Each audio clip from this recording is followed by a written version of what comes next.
룻기는 4장 총 85절로 되어 있습니다. 그 중에서 55절이 대화체로 되어 있어요. 그러니까 85절 중에 55절, 약 한 65% 정도가 대화체로 되어 있습니다. 이렇게 많은 대화체로 되어 있는 성경은 욥기와 룻기밖에 없습니다. 이게 무슨 의미냐? 룻기와 욥기는 바벨론 포로기 한참 이후에 대화체 양식의 문학 장르가 유행을 할 때쯤 기록이 되었다, 이걸 알 수가 있어요. 그래서 중간기에 기록된 문서가 룻기와 욥기, 그것은 대화체로 되어 있다는 것만 해도 그게 충분히 증명이 된다, 이렇게 생각을 합니다. 대화체는 말이죠. 말은 한 사람의 인품, 또 지식, 문화, 그 사람의 많은 것을 담고 있습니다. 마틴 하이데거 같은 사람들은 언어는 존재의 집이다, 이렇게 이야기를 했죠. 언어를 통해서 그 사람들을 알 수 있습니다. 당신 주위에 있는 사람들을 내게 보여달라. 그러면 당신이 누구인지 내가 말하겠다, 이런 말이 있어요. 그런데 같은 말을 할 수 있습니다. 당신은 말하라. 그러면 내가 당신이 어떤 사람인지 이야기해 주겠다. 그만큼 말은 중요하죠. 65% 정도가 대화체로 구성되어 있는 이 룻기에서 나오미의 말을 통해 나오미가 어떤 사람인지, 은혜는 어떤 말을 하는 사람에게 임하는지를 좀 알아보도록 하겠습니다. 룻기에서 우리는 주인공이 룻이라고만 생각을 합니다. 제가 지금까지 듣던 설교와 이런 내용들은 전부 포커스가 룻에게 맞춰져 있었어요. 하지만 룻이 대화체로 이루어졌고 그 대화의 핵심을 이루는 사람은 3명입니다. 나오미, 룻, 보아스. 룻의 주인공은 관점과 생각에 따라 룻뿐만 아니라 나오미 또는 보아스가 될 수도 있어요. 그런데 우리는 소위 영웅사관에 너무 익숙해져 있어서 1등하는 사람, 제일 빛나는 사람, 그 사람에게 모든 영광을 돌리고 그 사람에게 집중하는 경향이 있습니다. 하지만 하나님께서 나오미에게 대화를 허락하셨고 보아스를 통해 말을 하셨다는 것은 나오미와 보아스를 통해서 하나님께서 하시고자 하는 말씀이 있다는 것, 그들을 자세히 살피면 하나님의 뜻을 알 수 있다는 것을 의미하는 것이죠. 그래서 나오미의 말을 통해서 하나님의 뜻과 은혜에 대한 것들을 살펴보도록 하겠습니다. 나오미는 나의 기쁨이라는 뜻입니다. 아버지나 어머니의 많은 기대와 사랑을 받고 자란 사람이다, 이런 것을 알 수가 있죠.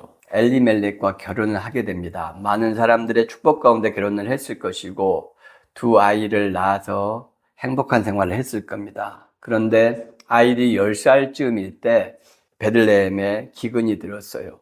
모압으로 이사를 했습니다. 모압 땅은 베들레헴 지형과 달리 그런 지형적인 여건 때문에 비가 훨씬 더 많이 온다는 것이 지형학적으로 밝혀졌습니다.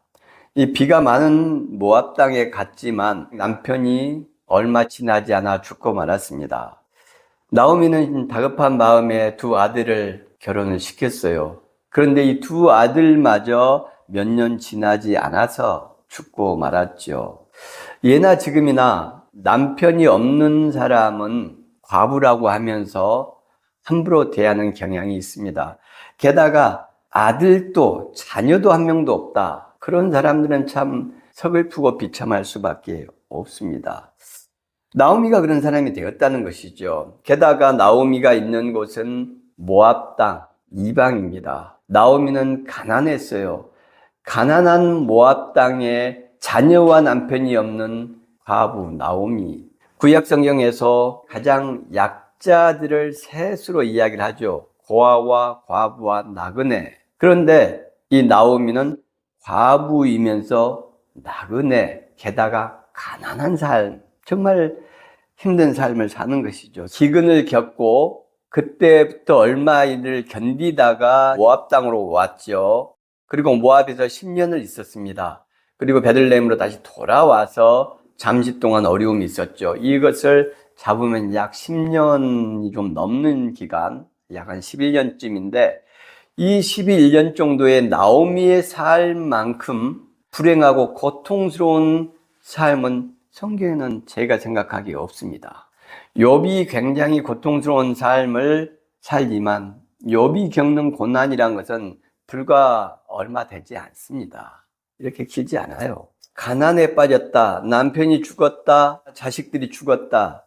이것은 고통이지만 진짜 고통은 남편의 죽음과 자식들의 죽음으로 인한 그 상흔과 트라우마죠. 극복될 수 없는 아픔. 그런 불행한 과부이면서 나그네인 나오미가 어떻게 살아갔는지 견딜 수 없고 감당하기 어려운 운명적인 불행을 어떻게 신앙으로 이겨냈는지를 한번 살펴보도록 하겠습니다. 1장 13절에 보면 여호와의 손이 나를 치셨으므로 이렇게 이야기하죠. 나오미는 이 모든 불행이 하나님으로 말미암았다고 생각합니다.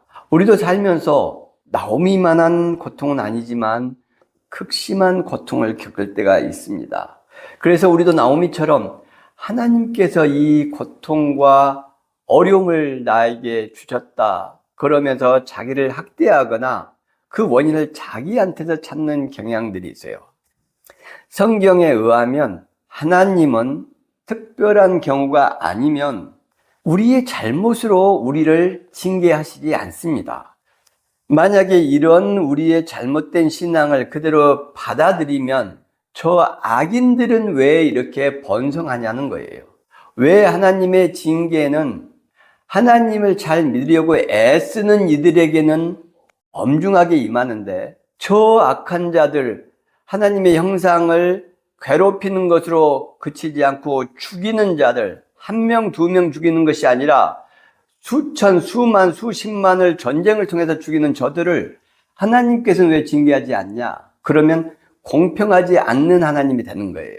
공의가 사라져버리는 겁니다. 하나님의 가장 중요한 속성인 공의와 사랑 중에 공의가 사라지죠. 사랑도 부서집니다. 하나님을 잘 섬기려고 하는 이들은 더 많이 사랑하시는 것이 공의고 사랑인데 그들은 징계하시고 악을 행하는 이들은 방치하시는가? 그런 하나님을 사랑의 하나님이라고 할 수 있는가? 없죠. 그래서 하나님의 가장 중요한 속성인 공의와 사랑이 처참하게 부서지는 거예요. 그래서 우리가 인생에서 뭔가 고통을 받고 어려움을 당할 때 나오미처럼 고백하는 것은 하나님에 대한 오해에서 비롯된 것이다. 우리가 신앙생활을 하다가 어떤 어려움이 닥칠 때 여러분 그게 내 잘못 때문에 하나님의 징계다라고 생각하지 않기를 바랍니다. 성경에서는 하나님의 징계하시는 내용들이 많이 나와 있어요. 그럼 그건 어떻게 된 걸까요? 이것은 사실에 대한 고백이 아니라 자기의 불행과 어려운 현실에 대한 신앙적인 고백인 것입니다. 팩트가 아니라 신앙적인 고백이에요. 성경에서 이스라엘을 징계하신 하나님의 모습이 드러날 때 그것은 팩트를 기록한 것이 아닙니다. 이스라엘 지도자들이 구약 성경 기록하던 바벨론 포로기에 자기들의 역사를 신앙적으로 해석한 것이 구약 성경이에요. 그러니까 그것은 실제 팩트를 기록한 것이 아닙니다. 선지자들의 이해, 하나님에 대한 공의와 사랑을 보고 하나님의 뜻, 정의로움을 통해서 이스라엘 백성들의 회개하기를 기대하는 기록인 것이지 하나님의 음성을 이렇게 직접 들은 것이 아닙니다. 우리가 이것을 오해하면 안 됩니다. 그런데 나오미는 이렇게 오해를 하고 있어요. 나오미가 그들에게 이르되 나를 나오미라 부르지 말고 나를 마라라 부르라. 이는 전능자가 나를 심히 괴롭게 하셨음이니라. 내가 풍족하게 나갔더니 여호와께서 내게 비어 돌아오게 하셨느니라. 여호와께서 나를 징벌하셨고 전능자가 나를 괴롭게 하셨거늘 너희가 어찌하여 나를 나오미라 부르느냐 하니라. 마라, 쓰다라는 뜻이죠. 전능자가 나를 심히 괴롭게 하셨다.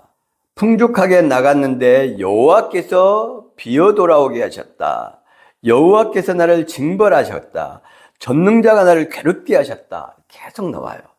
나오미는 명확하게 자기의 불행을 하나님 탓으로 돌리고 있는 것입니다. 하나님의 탓으로 불행을 돌리고 있지만 하나님에 대한 원망 같은 것이 드러나지 않는다는 것을 우리가 기억하는 것이 상당히 중요합니다. 나오미는 이해할 수 없었을 겁니다. 이 불행을. 그렇지만 하나님으로 인해 이 불행이 시작됐다라고 알고 있고 하나님으로 인한 이 불행은 반드시 이유가 있을 것이라고 생각하는 겁니다. 그래서 하나님을 원망하지 않는 거예요. 인생의 행과 불행, 세상 모든 일들은 결국 하나님의 섭리와 손길 아래에 있다라고 믿는다는 것입니다. 실제로 그러하든 그러하지 않든 나오미는 그런 믿음을 갖고 있어요. 하나님에 대한 오해가 분명히 있고 바른 신앙이라고 보기가 어려운데 왜 나오미에게 주목할 필요가 있느냐? 나오미는 자기의 삶과 세상 모든 것이 하나님의 손길 아래에 있기 때문에 하나님 앞에서 말하고 행동하는 신앙을 가졌어요. 코람네오, 나오미의 신앙은 하나님 앞에서 일상을 살아가는 신앙인 겁니다. 왜? 하나님께서 모든 것을 다 주관하시기 때문입니다. 나오미의 말과 삶을 보면 그가 살아있는 신앙, 하나님 앞에서의 신앙이니까 비록 하나님을 오해하고 있지만 그 오해를 덮는 놀라운 모습을 발견할 수가 있습니다.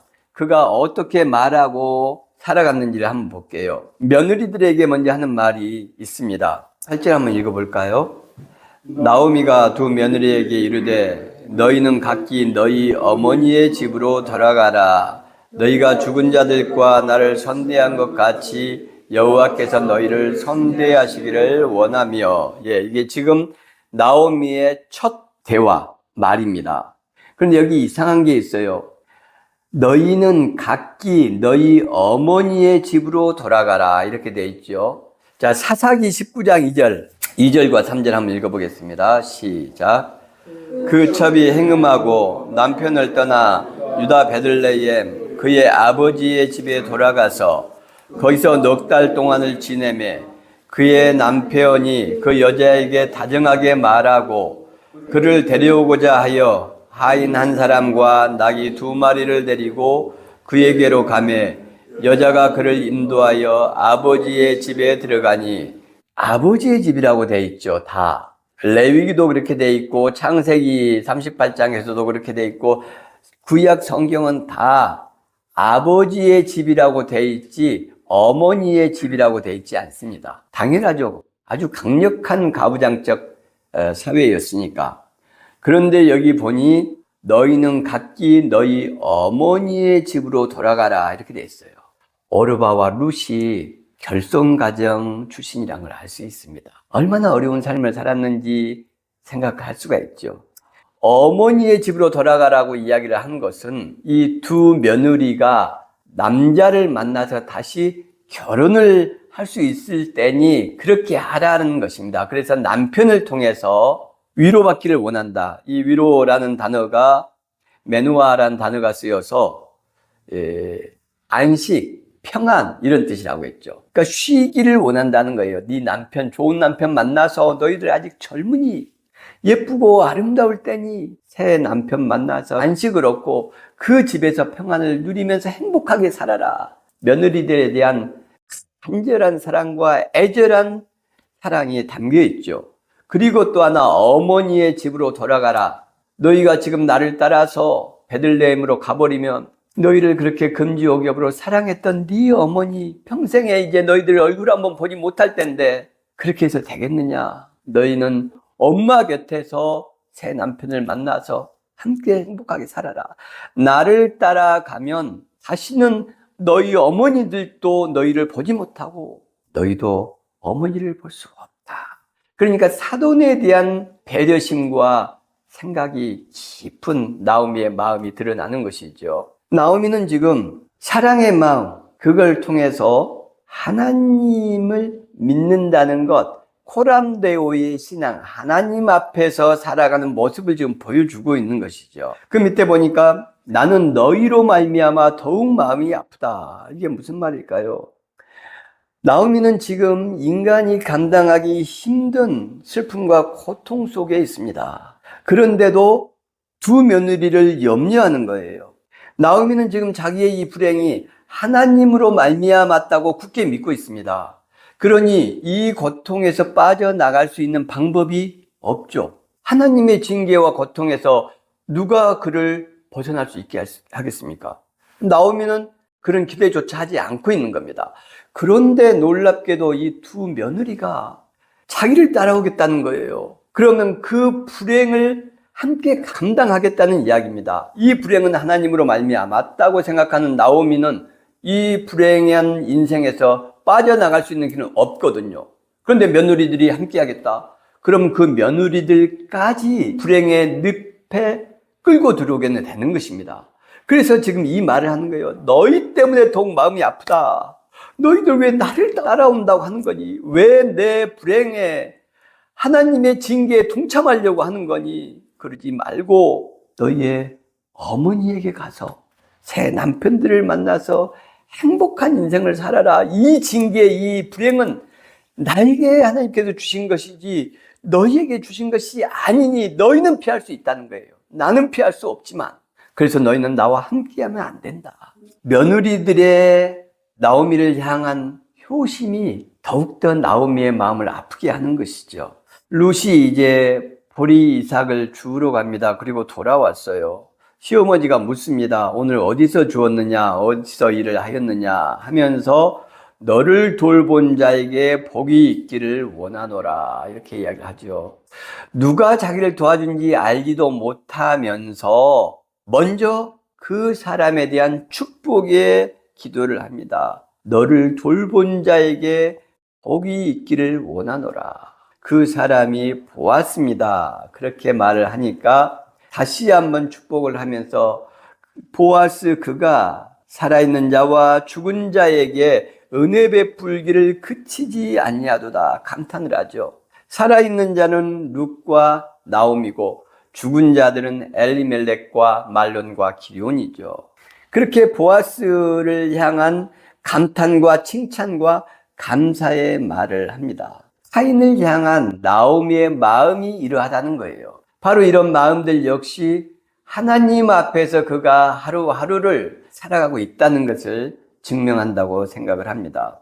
2장 20절에서 22절에 보니까 이렇게 되어 있어요. 나오미가 며느리에게 이야기를 합니다. 그 사람은 우리와 가까우니 우리 기업을 물을 자 중에 하나이다. 보아스의 밭에서 보아스의 소녀들과 함께 일하고 다른 사람의 밭 가지 말고 다른 사람을 만나지 말아라. 지금까지 나오미는 보아스에 대해서 말하지 않았습니다. 룻이 이삭을 주우러 간다고 하면 얘야 우리 친척 중에 아주 부자고 유력한 분이 있는데 그게 보아스라는 사람이다. 그 사람은 우리의 기업을 물을 수 있는 자격이 있는 사람이야. 의무가 있는 사람이야. 그러니 될 수 있으면 다른 밭은 가지 말고 그 보아스의 밭 근처에 가서 어떻게든지 너를 인식시키고 좋은 모습을 보이면 아마도 좋은 일이 있지 않겠니? 저 같으면 그렇게 할 것 같습니다. 그런데 일체 그런 희망 같은 걸 이야기하지 않아요. 나오미가 생각이 깊고 입이 무거운 사람이란 걸 알 수가 있죠. 헛된 희망을 남발하는 사람이 아니었다. 그런데 지금 룻이 돌아와서 보아스의 밭에서 이렇게 주었고 그 보아스가 호의를 베풀었고 함께 밥을 먹게 했다. 그리고 다른 데 가지 말고 우리 밭에 와서 주어라. 너가 나오미에게 굉장한 효심을 가지고 있고 헌신적인 며느리라는 소리를 내가 다 들었다. 이런 이야기를 하는 거예요. 나오미가 그때서야 하나님께서 이 일을 시작하셨구나 라고 보는 거예요. 그래서 이제는 보아스에 대해서도 이야기할 필요가 있겠다 하면서 보아스는 우리 기업을 물을 사람 중에 한 명이다. 그러면서 당부를 합니다. 다른 남자 만나지 말고 다른 사람 밭에 가지 말아라. 3장 1절도 굉장히 감동적인 이야기죠. 내 딸아 내가 너를 위하여 안식할 곳을 구하여 너를 복되게 하여야 하지 않겠느냐. 지금 나오미는 모든 관심과 삶의 목적이 어떻게 하면 나를 따라온 이 모압 며느리 룻을 결혼시켜서 행복하게 살도록 할 것인가? 이것에만 지금 관심이 집중되어 있어요. 내가 남편 없이 자식들 없이 어떻게 살아갈 것인가를 걱정하는 것이 아니라 나오미가 다른 누구를 걱정할 처지가 아니지 않습니까? 그런데 놀랍게도 이 나오미는 내 딸아, 내가 너를 위하여 안식할 곳을 구하여 너를 복되게 하여야 하지 않겠느냐. 보아스가 오늘 추수를 하니까 너는 목욕하고 기름 바르고 깨끗한 옷을 입고 타작마당에 내려가서 보아스가 먹고 마시기를 기다리다가 그가 잠들려고 누우면 그 발치에 들어가서 잠을 자라. 그러면 보아스가 너에게 뭐라고 이야기를 할 것이다 라고 당부를 합니다. 그랬더니 룻이 다 그대로 행하겠다 이렇게 말을 하죠. 나오미가 미리 보아스의 추수일을 다 알아놓았고 룻이 해야 될 일을 세심하고 자세하게 구상해서 준비해 놓았습니다. 나오미의 계획은 조급하지 않습니다. 매우 시적절했고 때를 기다리고 있었어요. 며느리를 보아스와 빨리 결혼을 시켜야 되겠다 하는 것으로 억지로 일을 꾸미려고 하지 않았습니다. 아주 자연스럽게 시간과 흐름에 따라서 하나님의 순서와 속도에 맞춰서 하려고 했을 것입니다.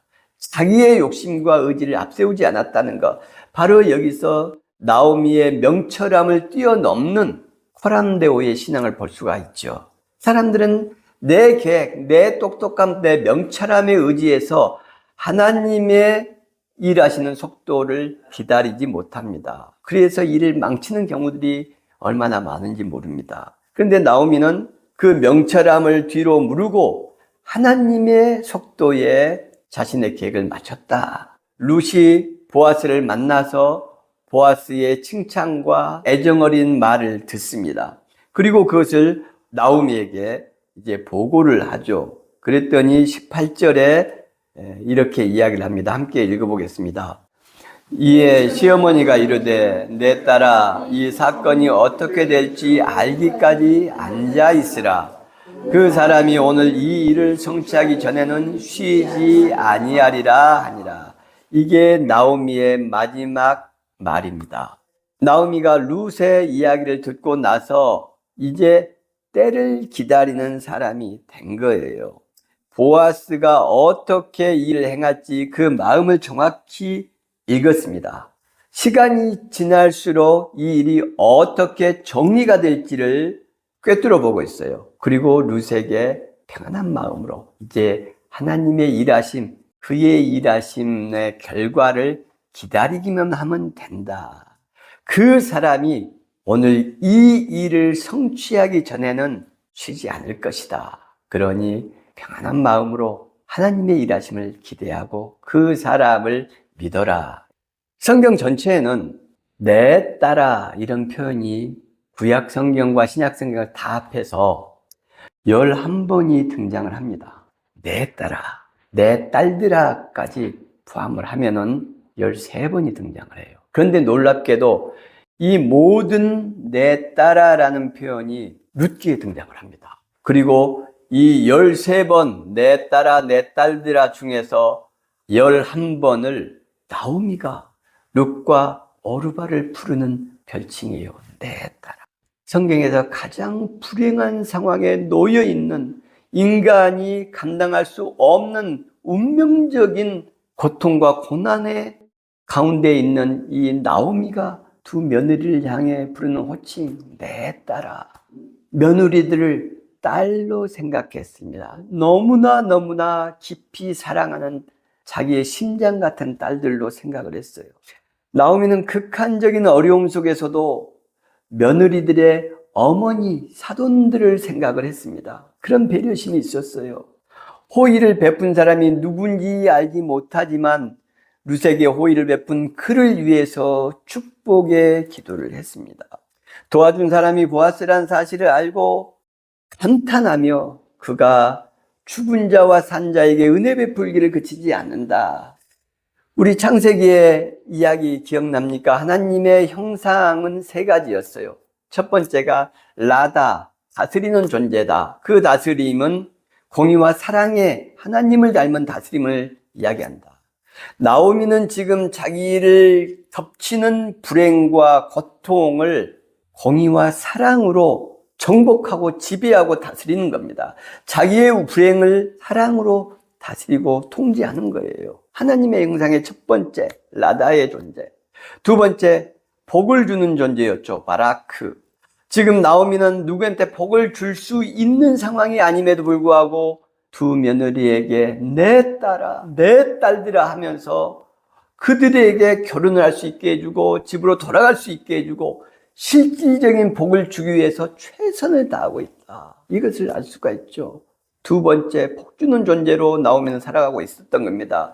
그리고 세 번째, 토브 메오드, 매우 좋다. 감탄하고 칭찬하는 존재. 도움을 준 사람이 누군지 모르면서 그를 위해서 축복하고 기도하고 보아스라고 하니까 그가 죽은 자와 산 자를 위해서 은혜 베풀기를 그치지 아니한다 하면서 감탄하며 칭찬하며 그를 칭송하는 내용을 볼 수가 있습니다. 나오미는 비록 하나님을 제대로 알지 못했지만 그의 신앙은 코람데오 하나님 앞에서의 신앙이었어요. 그리고 그의 사람을 향한 말과 행동은 정확하게 하나님의 거룩한 형상으로서의 삶을 살아내고 있었다는 걸 알 수가 있습니다. 나오미는 하나님에 대해서 오해하고 있었지만 그녀의 이 놀라운 코람데오의 신앙으로 인해서 마침내 불행을 덮는 하나님의 은총을 불러왔고 놀라운 기적을 일으켰습니다. 저는 여러분들이 마치 나오미 같다 이런 생각을 했습니다. 여러분들은 룻과 오르바처럼 모압 소녀, 이방 소녀들의 불과한 우리 양우리 공동체 그리고 양 목사를 딸처럼 사랑하고 아껴주셨어요. 여러분은 어려움 중에서도 나오미처럼 우리의 이웃들을 향한 친절과 배려와 사랑의 손길을 멈추지 않았습니다. 여러분 나오미처럼 어려운 삶의 여건들이 있음에도 불구하고 하나님 앞에서의 신앙을 살아내려고 애를 썼고 묵묵히 하나님의 때를 기다리는 분들입니다. 여러분들은 오늘의 나오미가 분명합니다. 여러분의 삶과 여러분의 가정 위에 나오미에게 임한 하나님의 놀라운 기적과 은총이 함께 하실 것입니다.